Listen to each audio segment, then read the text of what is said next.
black boots, long brown hair. She's so sweet with her get back stare.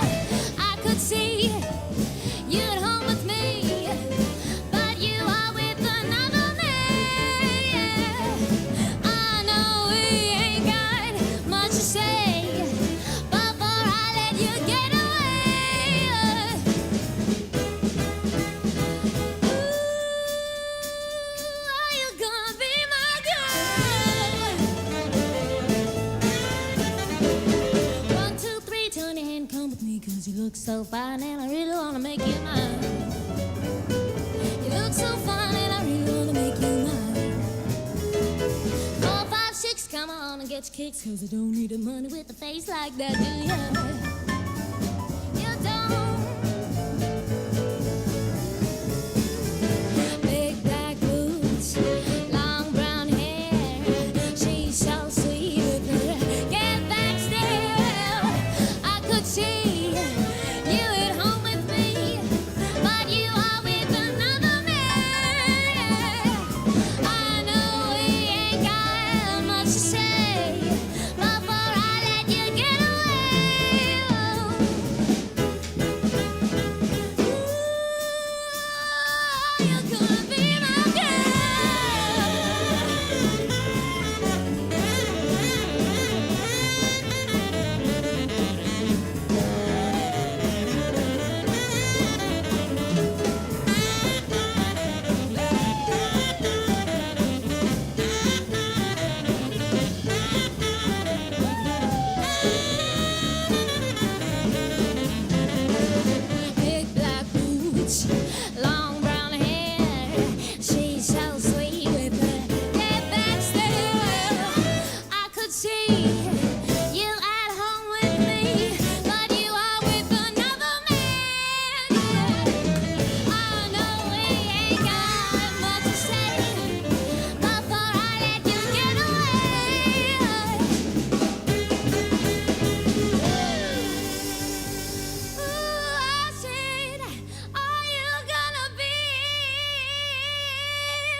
Yeah.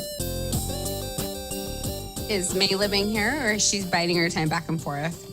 She's actually been here for the last few months. She's going to be moving pretty soon, I think in the next month or so. That's exciting. Yeah.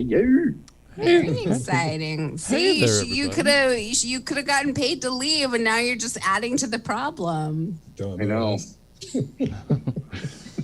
Hey there, bushel for everybody. you. Hey, welcome. Hello. Welcome. Missed all the whatever goss.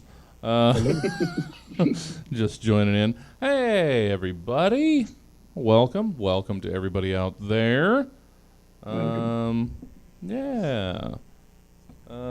Wandering into the stream, like we do, giving people time to get in here, as if, we've opened the doors and some random homeless guy wandered in and we have to, no, back out, no, this is a paid show, sorry, no. The world that I'm not looking forward to coming back to. No, perfectly fine, perfectly happy being a TV station than a theater. Who wants all that headache dealing with the general public? Hey, everybody. Folk, welcome. John, Willie, Rhoda, all y'all. We'll do our casual up-top banter while everybody filters into the streams. All right, everybody's wandering in already. Good to see you. How's everybody been? Don't waste any of the good stuff. We got to keep that for the actual show. So generalities. I have no good stuff for the real show. I mean, I don't know. What is the real show anymore? So how's everybody been? I guess that's always the problem is, hey, three people, how have you been? And then it's who starts? How many of us are going to talk over each other? I like to wait. All right, that's fair. I'll generally hang back. How's everybody been? Yeah, I'm just confused because I'm not hosting. Yeah, no, it's a whole. I feel like I should be talking. I mean, give me that. I'm inviting you to. No, yeah, I sort of in putting together the show this week, went back to some old standards. I didn't want to frighten you with any new prompts or anything. Because I have not listened since my last appearance on the show. You did. No, I have. You're doing a great job, Jesse. You didn't listen when you were on the show. That's true. Oh, thank you. I appreciate it. Yeah, it's been a lot of fun. Yeah, you're doing a good job. Yeah, I like the sound effects. But I think my role here tonight is going to be just to stick my tongue in my cheek, walk around the place, see what you've done with it. Sure. In a sassy way, and but yeah, the only note I would give is a few more cougar growls. It's not a fucking panther. A few more cougar growls. I missed it. Yeah, well, you do mention a couple new sound effects, and keeping in the general tone that the show has kept for all of its almost 8 years. Did those new effects, like right when we were about to get like relaunched back in August, haven't done anything since. It's all we all. I sometimes still use the same shit that we'd been using for the whole run of it. It's just, oh well, now the show's going. We don't have time to freshen it up. I'm glad I made some new stuff when we started. Otherwise, right. It would still be the same panther growls. I mean, we still got Alston here, so. That's right. John Alston calls me daily. I unfortunately don't have that same relationship with John Alston. It's unfortunate. No, I'll give him your number. Oh, I'm not asking. I'm just saying it's unfortunate that I don't have it. You can have all. No. He's doing well, though. He's doing well. John Alston, our voiceover for Stab, is still alive. He's okay, good. He's thriving. Let's not get crazy. Yeah. Just being alive is thriving for Alston. We've had too many scares. Oh, is John still alive? Oh. Started a show with, good news! John Alston is still alive. Yeah. This just in. Yeah. If only the man would just go back to news, just swallow his pride. The news wants him back. What do we got over here? Oh, La over in the chat. Holy shit, JoJo, or at least one of the JoJo Has Fun crew. JoJo. Wow, I'm gonna assume it's Jeff. Jeff's the only one that's doing the JoJo Has Fun stuff over here on Twitch, so I'm gonna assume that's Jeff. JoJo. Hey, Jeff. Or miss you, buddy. Solid content. Or as John knows him, Kevin. Kevin Brown. Old Kevin Brown in there. Still never lets it go. He was on the show last week. Still referenced it. How are you doing, Rhoda? We're not hearing enough of Rhoda Ramone. How are you? Oh, I'm slowly falling into the abyss of insanity. Sure. And I'm loving every minute of it. You don't have to be crazy to work here, but it helps. This is the first time that I've been able to do anything creative in a couple of weeks, so I'm actually really happy to not be doing real work. I'm being here instead, so it's been awesome. Thanks for having me tonight. Good, of course. Sadly, we get that a lot. We're unfortunately too many people's lifelines for the last 11 months. You're saving people. I mean, I'm not gonna say it, but Stab, truly saving lives. No, it's just so many people like Tyler, obviously. But then again, this hasn't really changed anything for Tyler Kinney. We were his only outlet for basically the last 6 or 7 years. But no, it's great to have people. This is such a fun way to still be able to make contact with folk. You know, going on 3-4 days from 11 months. Oh, it's the longest 3 weeks of our lives, guys. Oh, remember when celebrities sang to us to tide us over? Oh, it's different. We just got a notification at the place where I work that so many people didn't realize we would be gone so long, and so they just would leave their snack drawers unattended. So now the building has a huge rodent problem. But, I mean, people have been advised to come back and clean their offices. You could see that as a negative, but I like to think of it as nature is healing. Look at God. It's reclaiming that office park. I did put on my vision board that I was going to stop eating flaming hot Cheetos. So now that those ones that are left in my desk, I'm definitely not going to touch those anymore. Who knew COVID would bring back the Black Plague?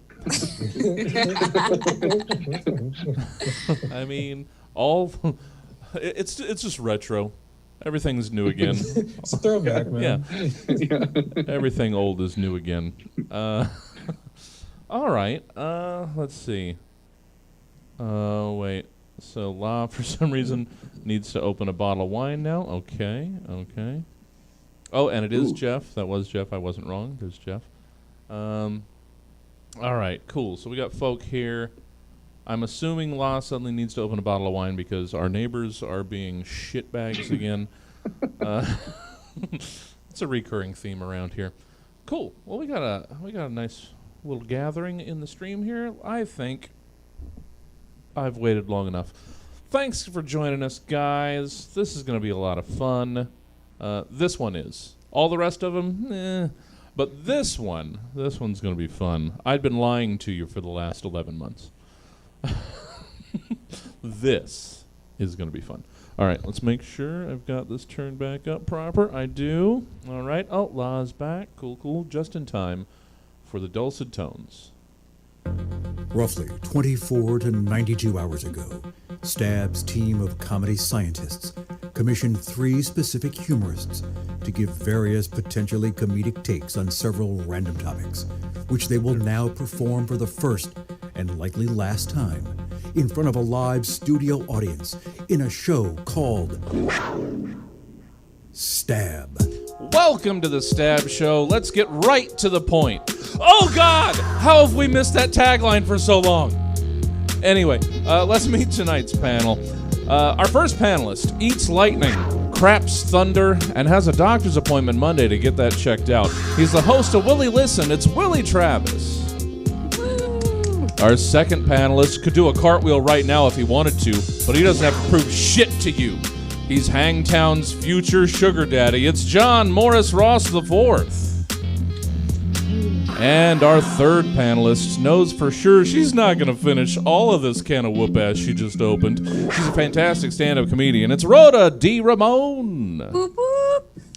And I'm your host, Jesse Jones. Remember to operate me only in a well-ventilated area. Good evening, everyone, and welcome to Stab, the show that asks the questions, huh, and huh, but rarely ever answers them. Let's meet tonight's panelist, Willie. Hello there. Hey, buddy, how you doing? Doing very well. Thank you for asking, man. Oh, that was good. Of course. I mean, it's sort of an obligation. It would be weird to start a sentence any other way. Thank you for using real sentences with me, Jesse. I appreciate that. It's just, hey, Willie, fart baskets. I don't know. There's generally an ebb and a flow to a conversation. And we start it with greetings and pleasantries. No, good to see you, Willie. Likewise. Thank you, sir. Thanks for having me on here, man. Of course. How's life treating you? Very good. Just got back from Mississippi. Always nice to visit, your hometown and where you come from and why you left. So Yeah. that was good. But yeah, man, doing well, glad to be writing, glad to be here. It's been a while. Glad to have you. And naturally, anytime we see you around again, people in the chat wondering, when's Willie Listen coming back? Oh, you want to know? I don't know. So, We'll keep pestering Willie, and we'll get him back around here. Faux show. it'll work. Well, cool. Glad to have you back from the 1800s. It is indeed the past. I'm glad you made it back out of the SIP. Welcome. Somebody in the middle here, I'm not familiar with this, John something. John, how are you doing, sir? I'm doing well. I'm also in my own little Mississippi up here in Placerville, the Mississippi of California. Yeah. So yeah, it's nice. It's cold. There's trees and places to drink. So that's good. Sure. I mean, a place doesn't get a nickname like Hangtown because it's a great place to be. It's not a surfing community. They're not talking about hanging loose. No. You don't know that. We surf all the time over here, city boy. 4chan, we surf it. I gotta get my anons somewhere, boy. Oh, It's bad here. yeah. Well, and it. But there are nice. There's people on the Sure. outskirts that it makes it livable. Yeah. What was that? What just happened? I just heard a. Yeah, government. and though you're cropped out pretty well, I can let people know that you are coming to I us. can't hear Jesse. Huh? I think you lost your mic, Jesse. What again? How does For a that? second, I thought he was like messing with you. Hold on. Yeah. This keeps happening. Hold on. Not this one. Not this one. Cannot Hold hear on. you. There we go. Hold on. This one. I don't know why this keeps happening. All right. Huh. No, I touched the mic and I guess it goes out. Great quality. Broadway Electronics. Yeah. No, I was going to say, not everybody can see this because you're very cropped on the screen, but I can just let everybody know that John is is coming to us from his own quaint little like Irish pub, is what it Here, looks like. I'll do this for you. Okay, that's an actual house. Is that better? Yeah, there we go. It looked like you made your own. Looked like you made your own club, like Stephen Ferris. Aren't you glad I'm not fixing something right now? I don't know. that fireplace, that pipe connected to nothing. Just billows smoke into that room. Just up to the kids' room. Yeah. Well, welcome, John. Looking Thank forward to seeing what you got on the other side of the panel. And Rhoda. Hello, good evening. Hey there. Good to see you again, as always. Of course, so happy to be here. Aside from, I can't remember if that was part of the show or pre-show. Aside from the wildlife reclaiming your office, how else has your week been? I'm just really excited to get back to nature. Once I get back to work, I imagine that I'll be like, Cinderella, just teach the mice how to do my work and my filing and stuff like that. I think that'll be really good. Yeah, I was definitely thinking the Snow White angle. You're just gonna whistle and sing, and just gonna have chipmunks typing out all of your. Exactly, gonna teach him how to send my memos for me. It's gonna be so magical. Well, happy to have you back, Rhoda and Willie. John, let's get this thing going. Starting off with segment 1, because it's highlighted up here right underneath the title. That's how it works, behind the scenes, inside baseball. Please take the following acronym and reimagine it. Who or what might it now represent? There are varying degrees of fucked up. Not all situations are so bad as to be FUBAR, fucked up beyond all recognition. But just as much, sometimes things are worse than a little snafu, or situation normal, all fucked up. That's where you get the middle ground of TARFU, or things are really fucked up. In the military, you have to know where on the fucked scale you fall. There are important distinctions. But here at Stab, we know nothing's ever too fucked. So forget about all of that. And tell me what else TARFU, TARFU, might stand for or represent to you. Willie Travis, what is your TARFU? I am Els TARFU, overseer of the 9th Divide in the 3rd Regiment of Planet.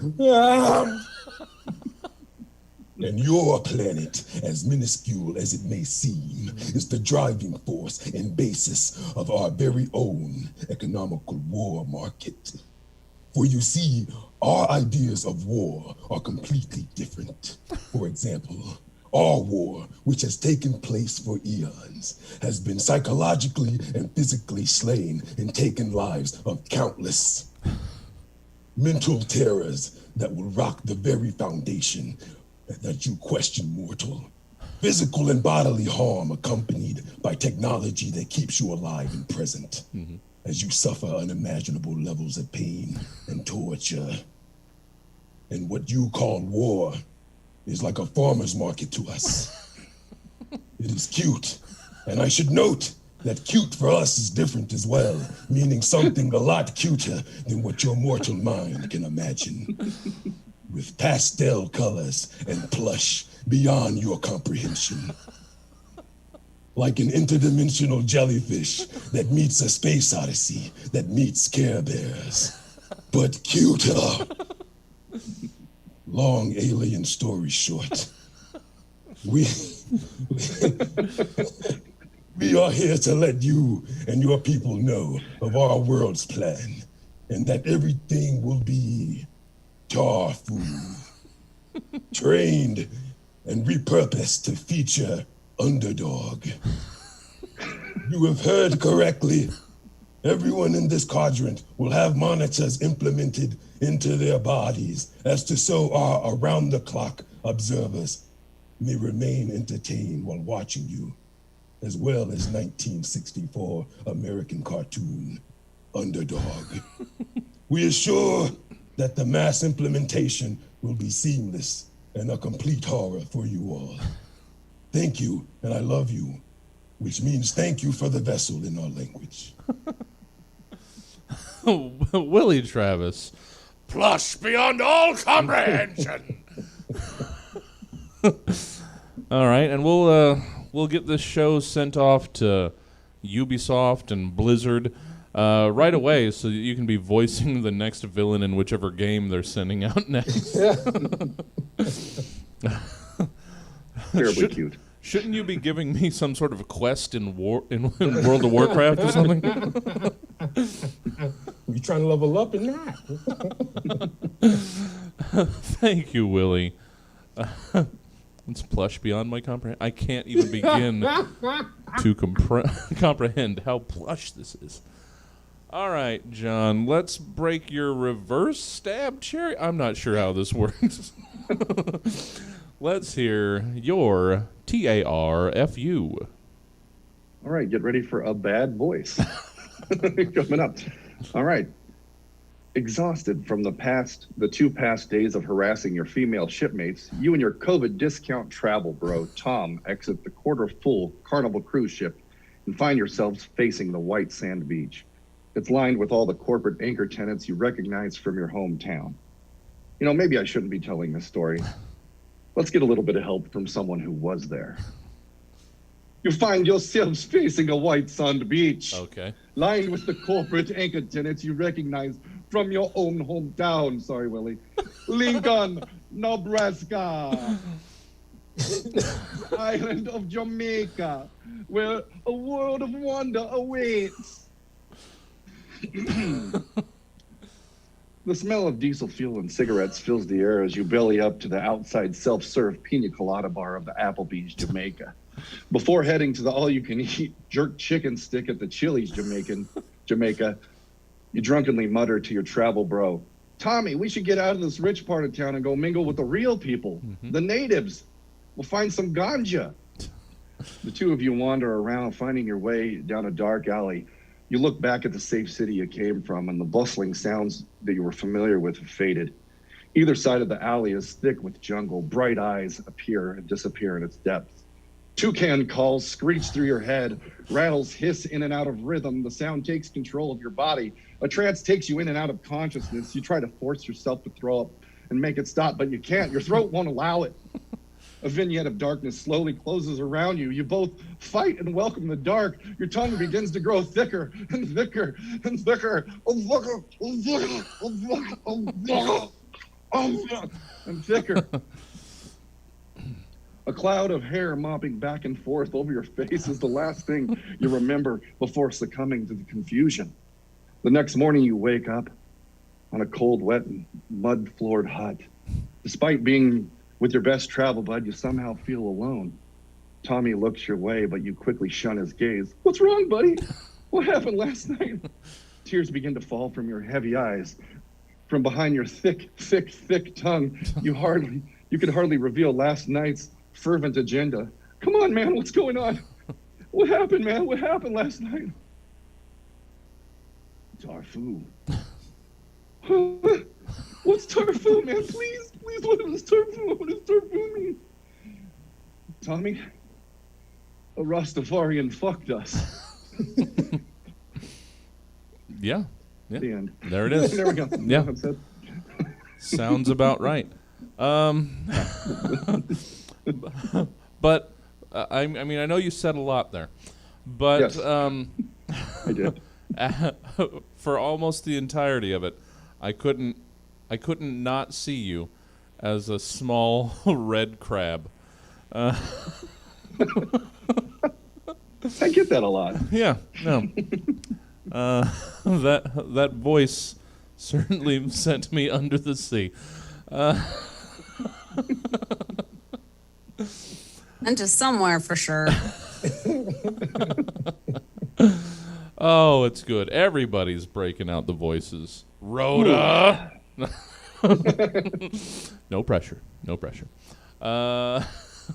Rhoda, let's hear, shall we, your TARFU. Mine is very short and sweet this Nice. evening. You ever see a sexy woman, you want to let your friend know she looking fine, but you also don't want to insult her with basic cat calls. You don't want to insult her femininity, anything like that. Well, especially with cancel culture and all of that going on.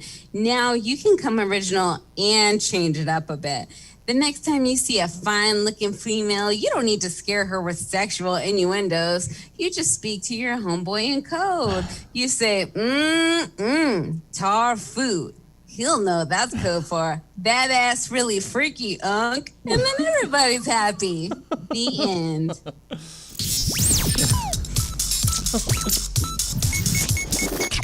Straight to the point. Gotta let Unk know that ass is TARFU. freaky. That ass really freaky, unk. It's good to know. It's good to keep that. That's how I let my mom know how my mom lets me know my dad's in a bad mood. So many varied uses. Thank you, guys. That's segment 1. Segment 2, topical haiku challenge. And I did finally remember, if you've been hearing the topical haikus in the past, the music that I've been laying in has been in post. I finally remembered we have a different racist music bed for for topical haiku challenge, and I finally remembered to put it on this playlist. So we'll have it live finally for the first time. Let's turn that way down. All right, all right. Topical haiku challenge. Please write 3 haiku each on the following news story. Sorry. Here we go. One person's trash is another person's good time. And I just realized, this makes it worse. It's an Irish litter warden in the story. And the music that I replaced the racist Japanese music with is an Irish jig. God damn it. Iron on all cylinders this evening. Oh, man. We need to let talk to the FCC. Maybe we don't play this. Nope, we're committed. Just play it. We're committed. It's okay. I'm not Irish. It's fine. It was the joke of taking away the racist Japanese music to replace it with an Irish jig for a topical haiku. There's so many layers here, guys. Okay, topical haiku. 3 haiku on this. One person's trash is another person's good time. An Irish litter warden told The Sun about some of the unusual items he's been collecting, strewn across the Meath countryside, including a suitcase filled with 40 sex toys of all descriptions and 22 black bags of cannabis plants. Litter warden Alan Nolan told The Sun, "I love my job, but I have thought about doing an Irish accent, but it quickly became Scottish. I love my job. But some days you just wonder about the mindset of people and how they can continuously destroy the countryside and legacy of their children. It is baffling." There it is. Haiku away. Willie. So we'll go 1-1-1 around the horn a couple times, one at a time. Willie, let's hear your first haiku on this subject. Unzips suitcase. I've got dildos, dongs. Looking for butt plugs? Good bud? I think I know a guy.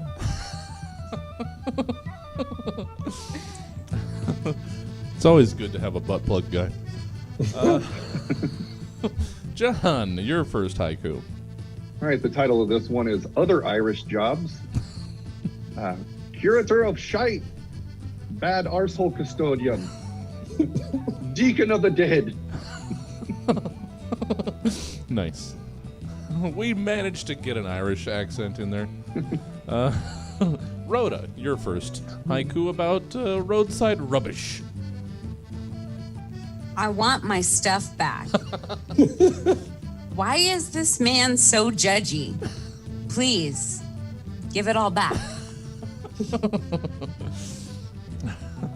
Just didn't strap it tightly to the car, and it just all the potholes in Ireland, it's bound to You happen. know, sometimes that ass is just really freaky, Unc.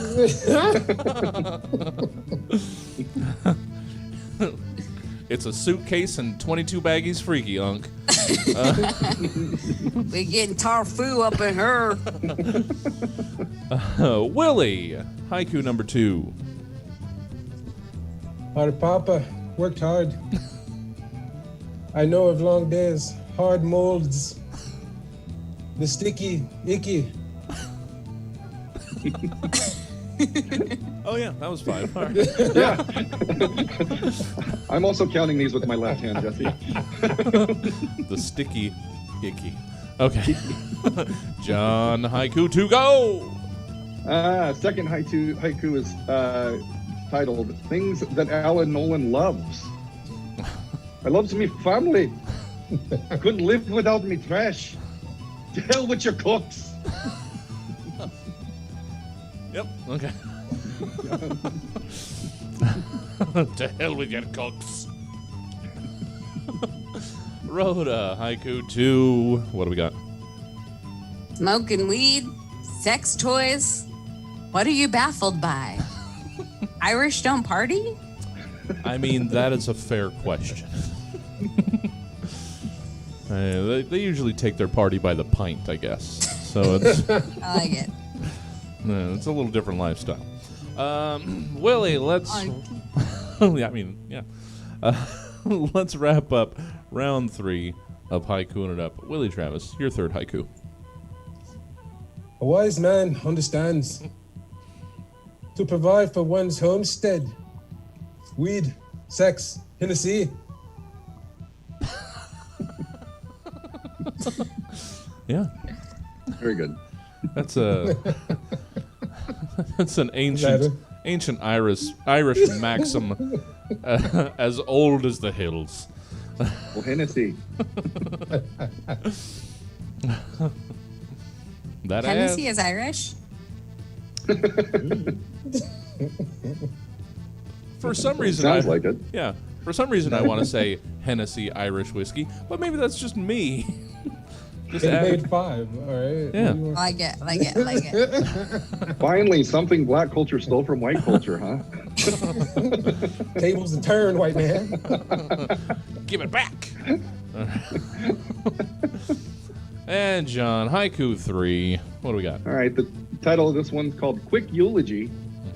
A legacy gone for what? Rubber dicks? Doobies? This funeral done. Rubber dicks and doobies. Rubber dicks. My grandfather didn't die for rubber dicks and doobies. All right, Rhoda, let's wrap up some haikuing with your last. Okay. Sex toys, weed. Dr. Dre said it best. Smoke weed every day.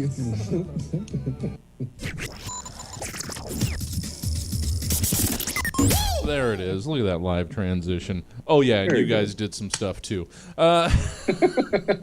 Well done. Well done with the haikus. Segment 3. Breaking it back out.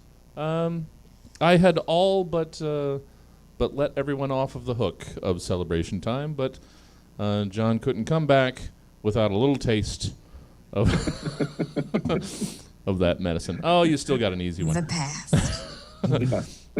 But here we go. Segment 3, celebration time. Once a day, at least one thing happens. Somebody writes it down, and that's what we like to call history. Tell us how you went and celebrated the following things that happened on this day in history. Willie Travis. Oh, boy, here we go. On this date in 1990, 42-1 underdog Buster Douglas knocked out Mike Tyson in the 10th round of their fight in Tokyo to win the world heavyweight title. How have you celebrated this today? Remember like it was yesterday, Jesse, honestly. I was actually consoling the Iron Champ, Mike, right after the fight. We had worked so hard and, trained so much. I'm talking late nights in Atlantic City, baby. Up and down Atlantic Ave, up and down the boardwalk, right to the beach, where I'd be riding behind him hard in my pink jumpsuit and bicycle, yelling, "Up and down, Mike! Up and down!" Anyway, it was a tough loss for Mike, man. I remember the press conference. He was all, "Usually I'd be very not content with the outcome of this fighting boxing match. But I would really like to praise the presence of Allah, my Totino sponsorship, and my 5-year-old baby trainer who keeps me poised." That night, we just took it easy, dude. Hit a few local bathhouses, stuffed ourselves with expensive Wagyu beef plates, and played PlayStation that wasn't even a thing yet, son. We showed Mike the internet. He somehow managed to physically bite down on it. We partied with Sam Jackson that night, fresh off of his hot performance in Mo Better Blues. And after it was all said and done, we took it back to the jet, man. Mike fed me, put me down for the night. We just did back to the States.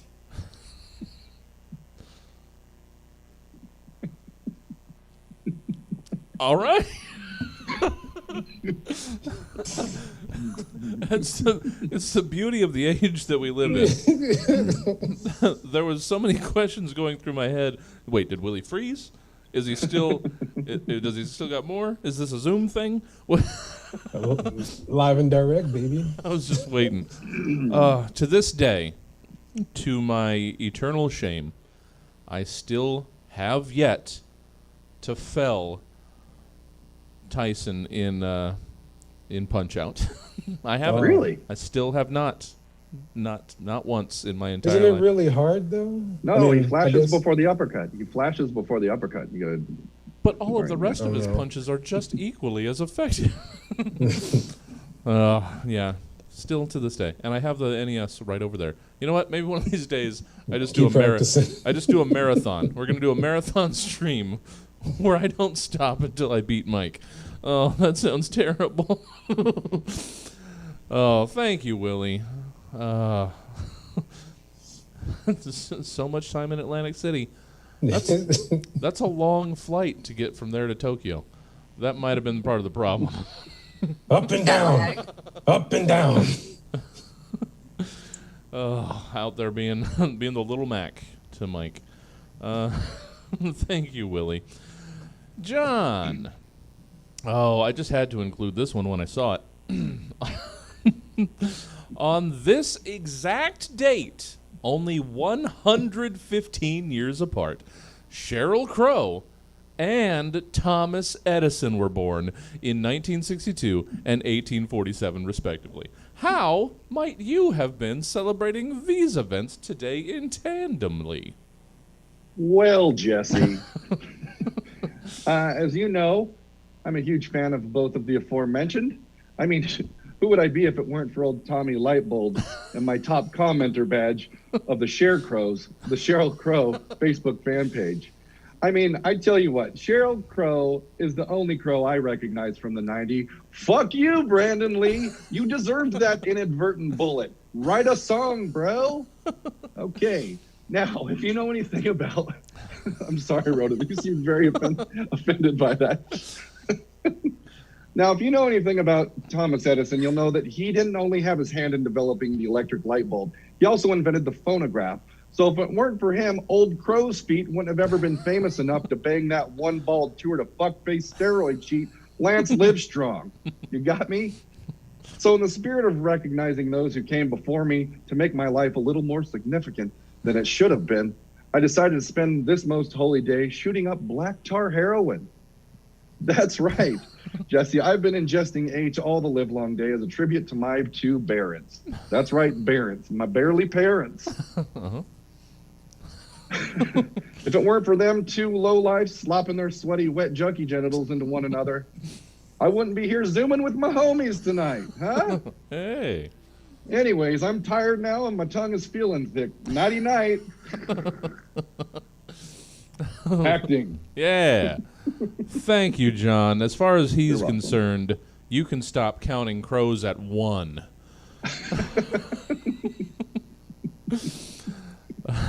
Thomas Edison. All he Cheryl wants to do is have some fun. That's all. He's not the only one. You like a good beer buzz early in the morning, that's for sure. Given the history of Cheryl Crow references, Yeah. this was Hey. this was perfect. This is all. If it makes you happy, can't be that bad. No. I want to hear a deeper cut, Rhoda. Deeper cut. Well, the first cut is the deepest, John. Oh. Well, I'm strong enough. Okay. This is why I tell my mom that I'm not that white. She doesn't understand. Willie likes the black crows. That's the litmus test. If you're going to try and get back into a black neighborhood, they stop you at a corner and ask you if you can tell them a Sheryl Crow song, and if you can't, you can get back in the neighborhood. Good. Come on. Deleted scenes from The Wire. All right, Rhoda, let's wrap up celebration time. On this date in 1938, BBC television produces. I didn't think. I had to read that a couple times. BBC television existed in 1938. Did television exist in 1930? Apparently it did. In 1938, BBC television produces the world's first ever science fiction television program. And I did change that to be spelled the American way and not with an extra M and a bullshit E. It was an adaptation of a section of the Carol Capek play R.U.R. that coined the term robot. So how then, Rhoda, did you celebrate this today? To celebrate the birth of science fiction television, I met with a group of my closest friends. Winchester Remington Colt Von Raichen, Renee Lafayette, Joel Blitz, and Legionnaire 148. Google all of those people. It's L. Ron Hubbard. All of them are. To get ready for the big event, we played a round of D&D for a good 10 hours and read some pulp magazine. Then from there, we all talked about our hopes and dreams, which included kissing a girl soon. Good times. I was not as inspired for that one. I'm sorry. That's all I got. That's all right. The thing about that one is it's going to have... I could have done so much better for that one. I feel like I let everybody down. That's all right. I was going to say this. Okay, baby. Your response to that is actually going to have longer and farther-reaching repercussions. Since you mentioned L. Ron Hubbard, we're now on We're done. We're on calling lists for the Church of Scientology. You just say it out loud, and you get a phone call the next day, and you can never get away from it. If you say L. Ron Hubbard 3 times in a bathroom, Tom Cruise appears. and he jumps up and down on your sofa. All right. Well, enjoy all the mailers you guys are going to get about Dianetics in the morning. On to segment 4. Versus v versus. Yes. Good times. Looking forward to it. How about I just get out of my own way and read it? Fighting. It's all our weird reptilian brain thinks about when it's not wondering where to find food or fearing its own mortality. We love to imagine make-believe fights between the... I think that was supposed to be most. The nose? We like to imagine make-believe fights between the most nonsensical things. And so in Versus v Versus, you're tasked with giving me the rundown of some pretty standard imaginary battle scenarios. So tell me who would win in a confrontation between the following: how, why, what, etc. Willie Travis. Let me in on your thought process as to who would win in a fight between a village of giant Smurfs versus an army of miniature Godzilla. And I figured Godzilla was the plural of Godzilla. So That was a solid choice you made. yeah. Yeah, look, giant Smurfs and mini Godzillas, right? Okay. One thing is people, don't realize about Smurfs is that they're excellent strategists and they're smart as Smurf, man. All right. Underestimated because of their size for years. Like you don't think that they're putting their most rugged and toughest up front. Like you already know that Papa Smurf is there and he just has to drop some names and they're up front, battle ready, clumsy, grouchy, vanity, jokey. It's over, son. Brainy on the battle plan. Taylor Smurf out here crafting sturdy ass combat suits with vents for airflow and shit. Harmony Smurf over here composing a fucking war chant, just empowering groups among Smurfers. I mean, the fight really wouldn't have any highlights, man, because it would be a breeze, like stepping on an army of Legos, you know what I mean? Like Dr. Smurf would be so bored. What are Godzilla gonna do again? Like one collective bite? What? I don't. It's Smurfs in one, man. I'm sorry. Oh man, I didn't even think about how one-sided that was. And I also like to think that there was no Wikipedia involved, and you had all of those Smurf names off the top of your head. Yeah, all of them but Vanity. Yeah. They forget you Vanity. You said Taylor Smurf. I was like, Taylor Swift? Is Taylor Swift Smurf? They're both related. I mean, if they relaunched him today, it would look exactly like a girl Smurf, except for she'd have like a cardigan on or something. I heard that there was a Lady Smurf. Lady Smurf. Lady Smurf. Oh, thank you, Willie. Clear cut, cut and dry. Other things that include the word cut. John. Yeah.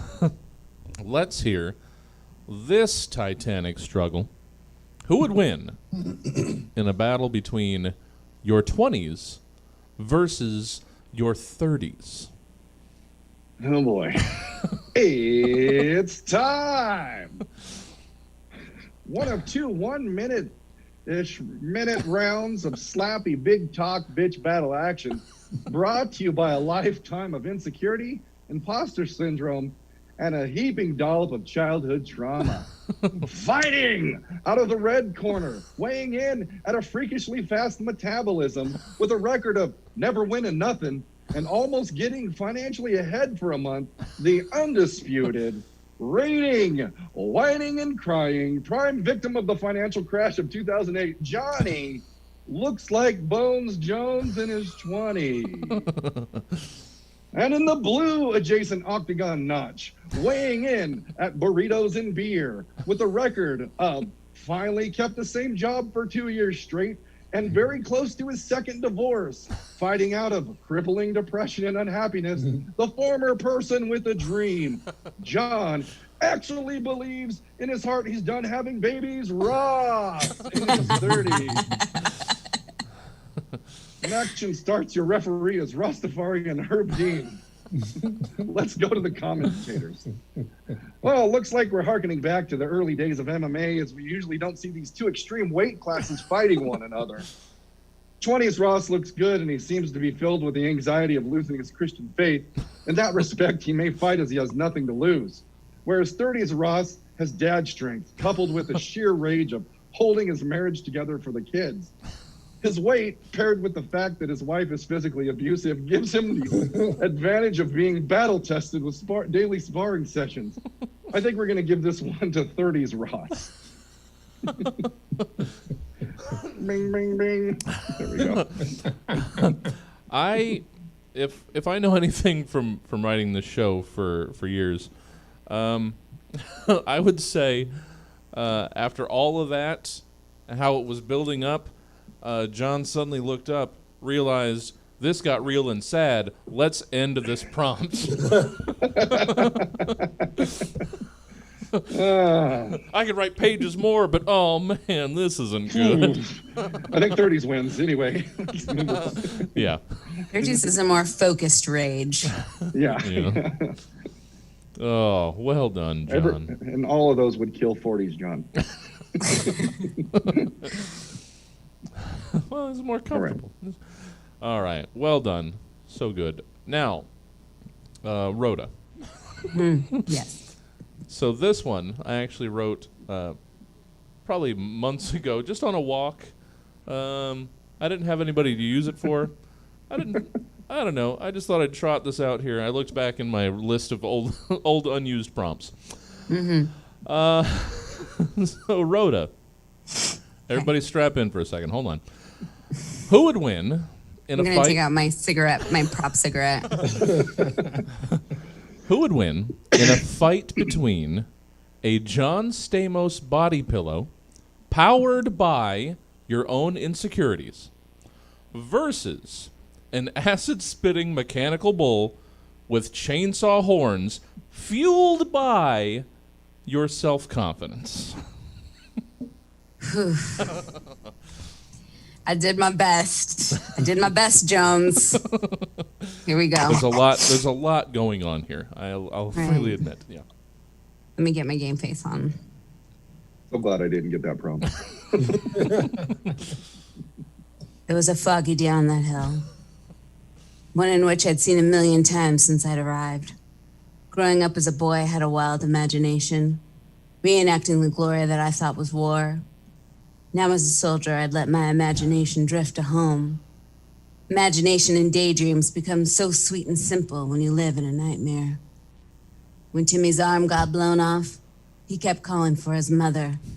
I found myself thinking of mine.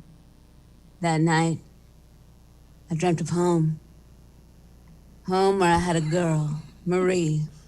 Marie was an English major at Mills College and let me touch her breasts, but she'd never let me take her bra off. She'd stop me just above the clasp of her maiden-form brassiere made with soft cream lace. She'd bought it while shopping at Woolworths with her mother and her sister, Penny. Penny was a promiscuous girl and more fun than Marie. But Marie was much prettier, and she'd make a better wife. No, she'd say with a girlish laugh at my continued attempts to undo the last clasps, so close to heaven. Not until we're married. I always found myself irritated at her piousness, but admired her nobility. I was thinking about the curve of her body when the first bomb went off. It was then our enemy, John Stamos' body pillow, with a full arsenal of insecurity-powered weapons. Deadly weapons, powered by thoughts like, am I funny enough? Am I aging gracefully? And those people definitely think I'm stupid, don't they? How could they not? I am stupid. I'm an old, big, fat, ugly, stupid idiot who deserves to be ridiculed.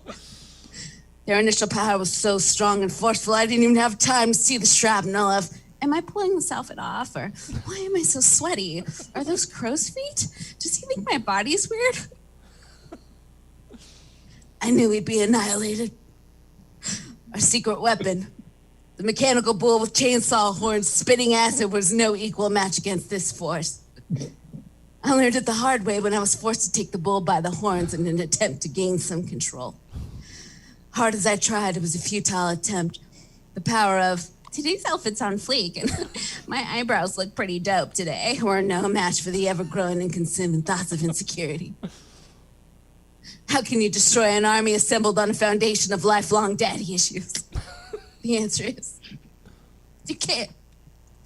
No matter how much money you spend on clothes or how many Bill Hicks albums you buy to fit in with the Dude comics.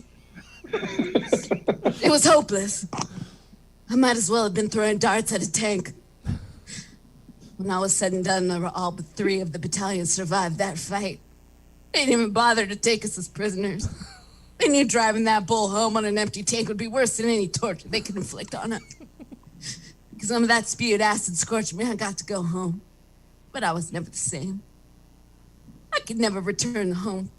I was never the same man. It only existed in my daydreams. Oh, man.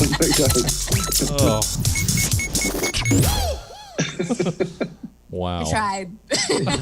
So that was wonderful. I can only just imagine it in like a ratty, tattered paperback pulp novel. Oh, I think I leaned in closer to the camera as it was going on. oh, that was so good, so good. All right. That's your guys' job. Somebody clip that. I can't clip that. It's already gone. That brings us to segment 5. Oh, already? I know. It's fine. We're all going to be fine. Because that's still 20% of the show. Think about it that way. I don't know why I'm trying to console you. Segment 5, Department of Tourism. Someday we'll be able to go places again. I promise. No, don't cry. We will. Probably. And when people are allowed to go somewhere, you're going to want them to go straight to your where. As the newly appointed tourism director of the following places, give us your best pitch for why we should want to come visit or move to your town. Willie Travis. All right.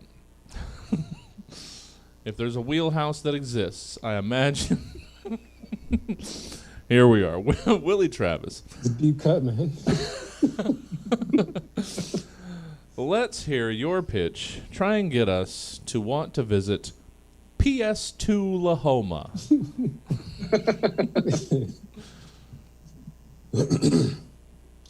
PS2 Lahoma, if you come here, you'll never want to stay. Just kidding. There are infinite possibilities here at PS2 Lahoma. For see, we have no relation to Oklahoma because Sony officially purchased the entire state. And let's just say everyone there was paid to have gone missing. In PS2 Lahoma, you get to visit a place that has a specific love for the second generation console. With so much to see and do, we guarantee that you'll have a blast all over the state of consciousness of a 15-year-old sophomore whose life revolved around the PS2 and Tips and Tricks magazine subscriptions. Visit Memory Island, where you can make decisions based solely on video games and not be concerned about social status or physical in real life females. Visit the sprawling town of Blockbuster, where every night we ensure that you will leave with something that you regret and be stuck with for 4 days. Visit our internet cafes spread throughout the entire state, all well equipped with 56K connections to ensure you that this is amazing for this time period. And we can't complete a guide of PS2 Lahoma without mentioning our Leisure Suit Larry Lounge, a place composed and modeled after an M-rated game that came out for the PS2 and had titties in it. Please visit us here at PS2 Lahoma, where when you're here, your family. When you're here, your family is the trademark of Olive Gardening. We do not own the rights to said words or unlimited breadsticks. Please visit us on the web at www.ps2lahoma- oh my God, it's a real website.gov. Thank you, Willie Travis. PS2 Lahoma. Oh, so many Tips and Tricks magazine. A jam. Willie, how can folk enjoy some more Willie Travis at their leisure outside of the confines of this episode of the Stab Show? Willie, listen, man, we're on the book faces, the Books of Faves Facebook. Sure. We're podbean.com. Check us out on there. We have episodes. We're gonna be pumping out more, man. So Nice. yes. Always good to hear. Well, thanks for joining us tonight, Willie. Over to John. John. Let's see. I'm pretty sure we haven't used... I don't know. I like to try and check, but I don't think we've used this. Let's hear... Never stop me. Yeah. Well, there's a lot of work. Just trying to remember everything. Let's hear your pitch to want to make us visit the Razzle-Dazzle Islands. The Razzle-Dazzle Islands. Welcome to the Razzle-Dazzle Islands. Record scratch. Just kidding, everyone. You're safe here at the Razzle-Dazzle Islands. Oh, man. Here at the Razzle-Dazzle Islands, we welcome you with open arms. Psych! We welcome you here, but not with open arms. we welcome you with, where's the ball? Where'd it go? It's in my shirt, you fucking idiot. Razzle-dazzle. Seriously, though, you're going to love it here.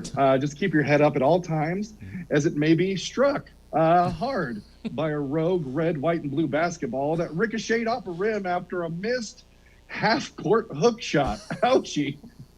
Recover from that concussion by taking a stroll through our luscious lemon orchard on the east end of town, which doubles as a wildlife sanctuary for the endangered meadowlark. Sure, he died in 2015, but we don't want people picking at his corpse. What's that? No, there hasn't been that many sex crimes to happen here on the island of Razzle-Dazzle. I mean, except for the 100% illegal cases we've lost from jokingly pulling down people's pants and exposing their red heart pattern shaped boxers.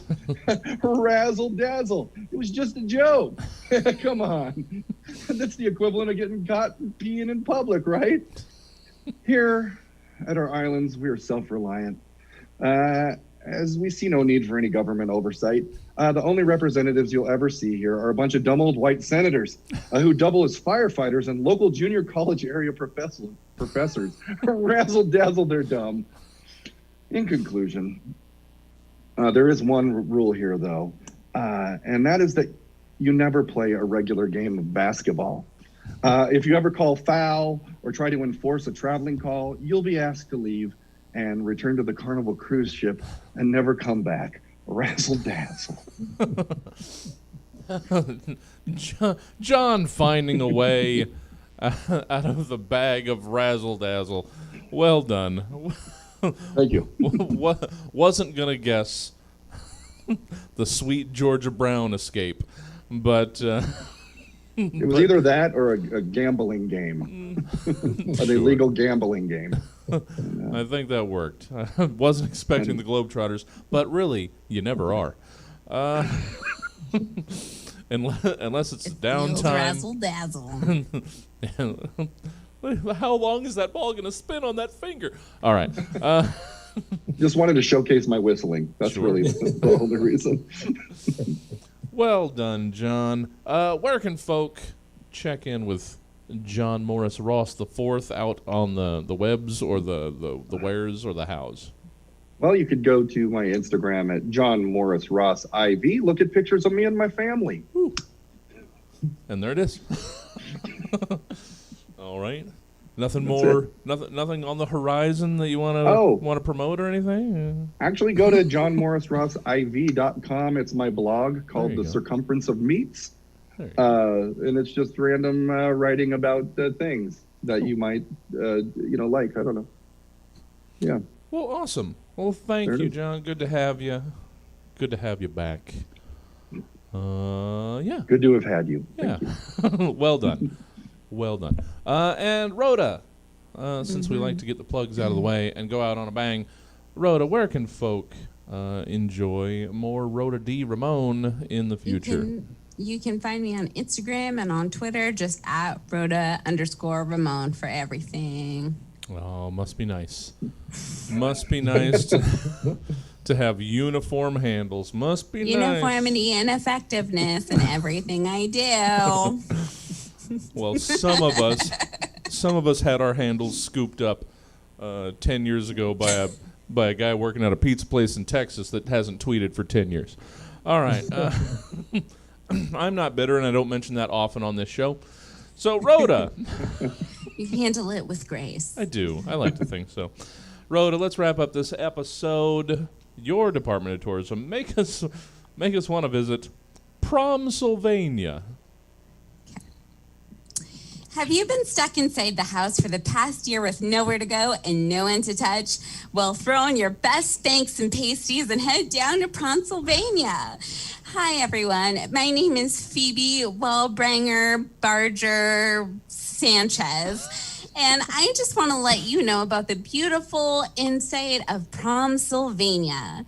Before your trip, you'll get your hair done by a woman who has no idea how to deal with your Mexican girl hair. You'll leave the salon in tears, but fear not, because your mom knows a quirky friend who can fix that and do your makeup just before you board for your trip.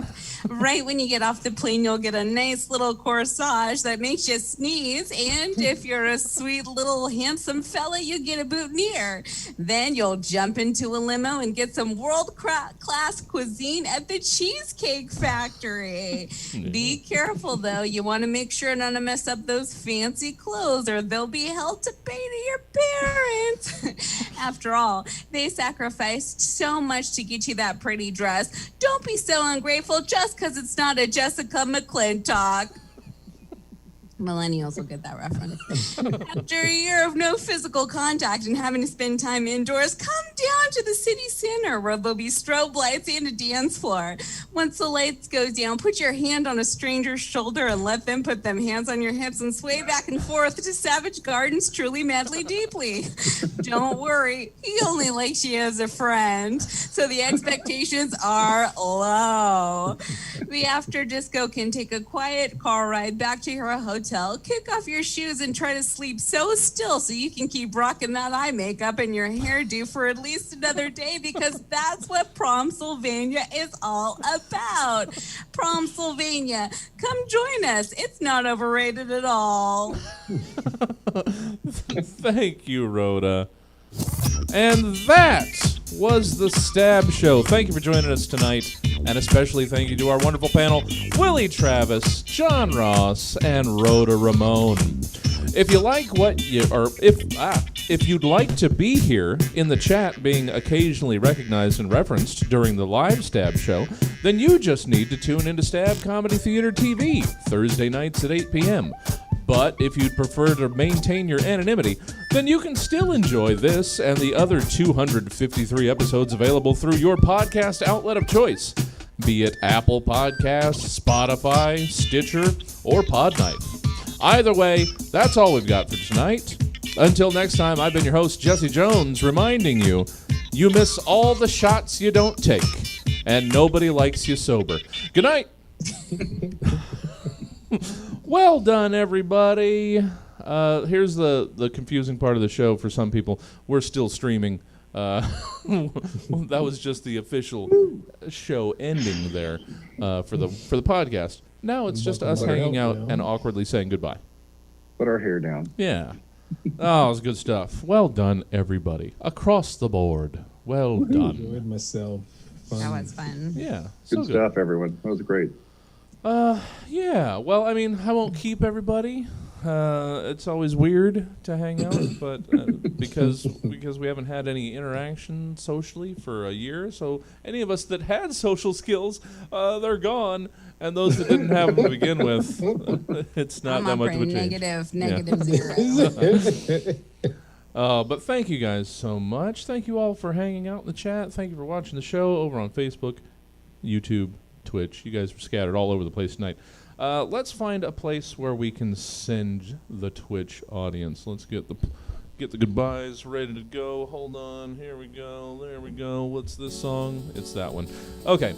So, who's still doing stuff? We're 8 after. The shows that started and ended, we should be in a comfortable zone. Let's see. We got Comedy Sports Chicago. Ooh. Got a couple of our movie riffing channels, Master Pancake Theater, Horror Mom. Let's send you guys over to Comedy Sports Chicago. Why not? Enjoy some short form improv.